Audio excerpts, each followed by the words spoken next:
जय हिंद।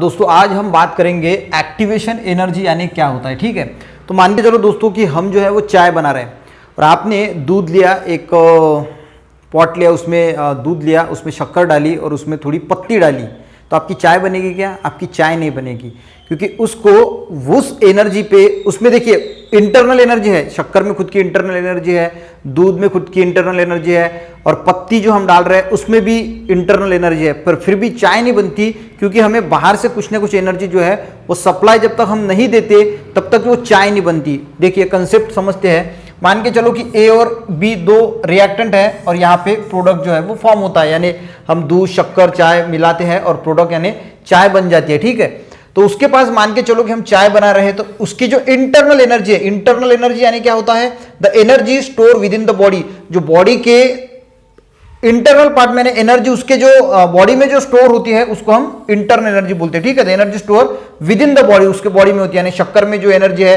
या फिर चाय में, दूध में जो है, उसकी इंटरनल एनर्जी मान के चलो कि वो जो एनर्जी है वो है 30 किलो जूल पर मोल। ठीक है, और इसकी जो थ्रेशोल्ड एनर्जी है, थ्रेशोल्ड एनर्जी यानी क्या होता है? The energy which is required to initiate the reaction, यानी किसी रिएक्शन को इनिशिएट होने के लिए जिस एनर्जी की जरूरत होती है उसे हम कहते हैं थ्रेशोल्ड एनर्जी। अब चाय बनने के लिए हमें जरूरत है, मान के चलो कि 80 किलो जूल पर मोल की जरूरत है और उसकी इंटरनल एनर्जी है 30 किलो जूल पर मोल। इसी वजह से जब हम, ये एग्जांपल है, ऐसा एक्चुअली रीडिंग्स नहीं है, और ऐसा मान के चलो कि यार 30 किलो जूल उनकी इंटरनल एनर्जी है, इसीलिए जब तक हम उसे चाय को गर्म नहीं करेंगे तब तक जो है वो चाय नहीं बनेगी। ठीक है, प्रोडक्ट में उसका कन्वर्शन नहीं होगा। ठीक है, यानी जब तक उसे थ्रेशोल्ड एनर्जी नहीं मिलेगी तब तक वो चाय में कन्वर्ट नहीं होगा। उसकी इंटरनल एनर्जी भली 30 किलो जूल पर मोल है, पर उसकी थ्रेशोल्ड एनर्जी कितनी है? वो है 80 किलो जूल पर मोल, यानी the energy which is required to initiate reaction. Initiate reaction होने के लिए कितनी की जरूरत है? 80 की। उसकी इंटरनल कितनी की है?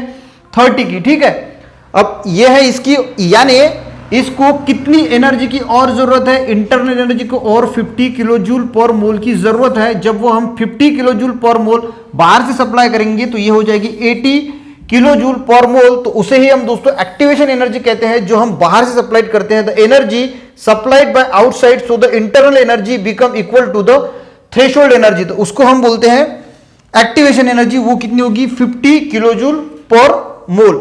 यहां पे समझ में आएगा, ये भी डेफिनेशन है, वो हम बाद में देखेंगे।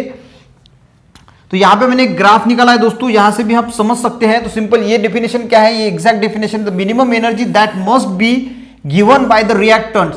तो minimum energy that must given by the reactant, जो रिएक्टेंट लेता है, कम से कम एनर्जी जो रिएक्टेंट लेता है in a chemical reaction to overcome the barrier of formation of product. तो प्रोडक्ट फॉर्म करने के लिए बैरियर जो आते हैं उसमें वो ओवरकम करने के लिए जो मिनिमम एनर्जी रिएक्टेंट लेता है, यानी यहां पे इंटरनल एनर्जी 33, उसने 50 किलो जूल जो है वो कम से कम, ऐसा नहीं इससे ज्यादा भी एनर्जी उससे जरूर मिलेगी, पर वो 50 की उसकी जरूरत है, 50 लेगा। तो minimum energy that must be given by the reactant, तो रिएक्टेंट से जितनी कम से कम एनर्जी ली उसने for the chemical reaction to overcome the barrier, तो ये जो बैरियर आ रहे थे वो बैरियर ओवरकम करने के लिए जितनी एनर्जी, कम से कम एनर्जी ली to formation of the product, तो प्रोडक्ट के फॉर्मेशन के लिए जो मिनिमम एनर्जी उसने ली उस रिएक्टेंट ने, उसको ही हम दोस्तों एक्टिवेशन एनर्जी कहते हैं। तो इसकी वैल्यू कितनी आएगी यहाँ पे? 50 kilo joule per mole.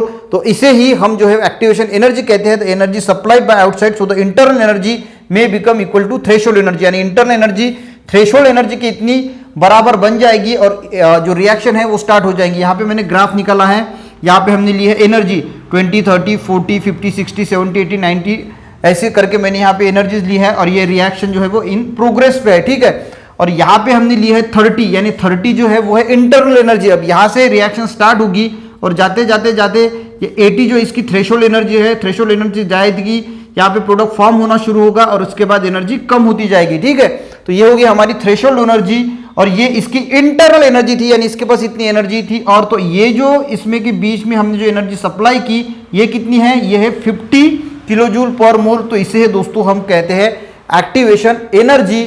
I hope आपको एक्टिवेशन एनर्जी जो है ये कंसेप्ट समझ में आ गया होगा। मिलते हैं दोस्तों नेक्स्ट वीडियो में, तब तक के लिए जय हिंद।